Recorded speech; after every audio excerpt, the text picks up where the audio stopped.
सोचिए अगर एक इंसान की सोच पूरी दुनिया को आग में जला दे। सोचो अगर शहरों पर बम बरस रहे हो और बच्चे जमीन के नीचे छुपे हो।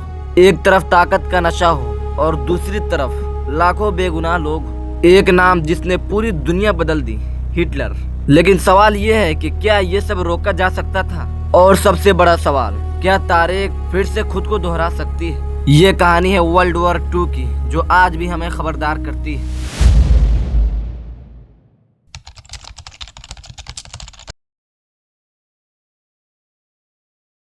कहानी शुरू होती है अब, लेकिन उससे पहले मेरा एक आपसे रिक्वेस्ट है कि क्या एक नए क्रिएटर को लाइफ में आगे बढ़ने का कोई अधिकार नहीं है? अगर ये बात आपको भी अच्छा लगता है कि एक नए क्रिएटर कितना मेहनत करता है, तो एक सब्सक्राइब जरूर करना और वीडियो देख कर जाना। चलिए फिर शुरू करते हैं। सोचो एक ऐसी रात जहां आसमान से बारिश नहीं बम बरस रहे हो, जहां बच्चे स्कूल नहीं बंकर में छुपे हो। साल 1945 तक दुनिया का हर हिस्सा आग में जल रहा था और उस सब के पीछे एक नाम था, एडोल्फ हिटलर। लेकिन सवाल ये है, एक आदमी पूरी दुनिया को जंग में कैसे ले गया? ये कहानी है वर्ल्ड वॉर 2 की। ये कहानी शुरू होती है साल 1919 से।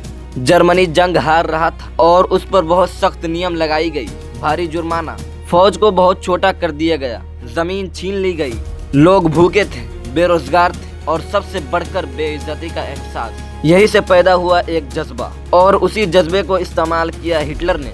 हिटलर ने सिर्फ फौज नहीं बनाई, उसने लोगों का ज़हन अपनी तरफ किया। झूठे वादे किए, जज्बाती भाषण, एक दुश्मन बनाना, यहूदियों को निशाना बनाया गया और उस सोच को कहा जाता है नाजी अज़्म। लोगों को लगने लगा हिटलर ही हमारा हीरो है। साल 1933 में हिटलर इक़्तिदार में आया और जमहूरियत खत्म हो गई। सरकारी तौर पर जर्मनी को फौज बनाने की इजाजत नहीं थी, लेकिन खुफिया तौर पर टैंक बन रहे थे, जहाज तैयार हो रहे थे, फौज ट्रेनिंग ले रहे थे। साल 1936 में राइनलैंड पर कब्जा और साल 1938 में ऑस्ट्रिया को मिला लिया।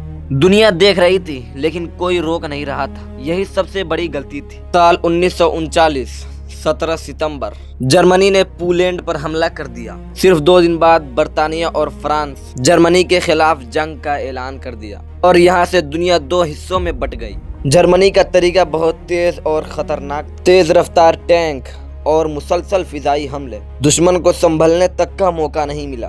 फ्रांस जैसा ताकतवर देश सिर्फ 6 हफ्तों में हार गया। सोचो, सिर्फ 6 हफ्ते में। बर्तानिया का जंग, हिटलर चाहता था कि बर्तानिया भी जंग हार जाए, हार मान ले, लेकिन पायलट्स की हिम्मत और रेडार की टेक्नोलॉजी, जर्मनी को रोक दिया गया। यह हिटलर की पहली शिकस्त थी। 17 जून साल 1941 ऑपरेशन बारबरोसा, हिटलर ने सोवियत यूनियन पर हमला कर दिया। शुरू में सब ठीक लग रहा था, लेकिन फिर फौजी जमने लगे, मिशन काम करना बंद, खेल पलट गया। 7 सितंबर 1941 पर्ल हार्बर हमला, जापान ने अमेरिका पर हमला किया और अब अमेरिका भी जंग में आ गया। अब वाकई एक आलमी जंग बन चुकी थी। यह सिर्फ एक जंग नहीं थी, यह जहन्नम बन चुका था। गली गली में लड़ाई, भूख, बेरहमी, नतीजा जर्मनी की सबसे बड़ी शिकस्त। और यहीं से जंग का तारीख बदल गया। अब साल 1945 में इत्तेहादी फौज जर्मनी में दाखिल हो चुकी थी। बर्लिन को चारों तरफ से घेर लिया गया। 17 अप्रैल 1945 हिटलर अपने बंकर में छुपा हुआ था और फिर उसने खुदकशी कर ली, आखिर मर मिटा। जापान अभी भी जंग लड़ रहा था। तब अमेरिका ने एक खतरनाक हथियार इस्तेमाल किया, आइटम बम। हिरोशिमा और नागासाकी पर हमला। एक ही हमले में शहर तबाह हो गए, हजारों लोग मर गए। 17 अगस्त 1945 जापान ने हथियार डाल दी और लड़ाई खत्म हो गई। ये जंग सिर्फ मुल्कों के खिलाफ नहीं थी, ये इंसानियत के खिलाफ थी। तकरीबन 7 करोड़ लोग मर गए, पूरे शहर खत्म हो गए, लोगों के घर उजाड़ दिए गए।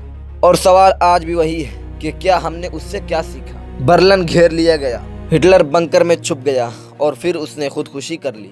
लेकिन जंग अभी खत्म नहीं हुई थी। अमेरिका ने आइटम बम इस्तेमाल किया, हिरोशिमा और नागासाकी तबाह हो गए, हजारों लोग एक हमले में अपनी जान दे बैठे। आखिरकार जापान ने हथियार डाल दी और जंग खत्म हो गई। और सवाल आज भी हमारे ज़हन में है कि क्या हमने कुछ सीखा?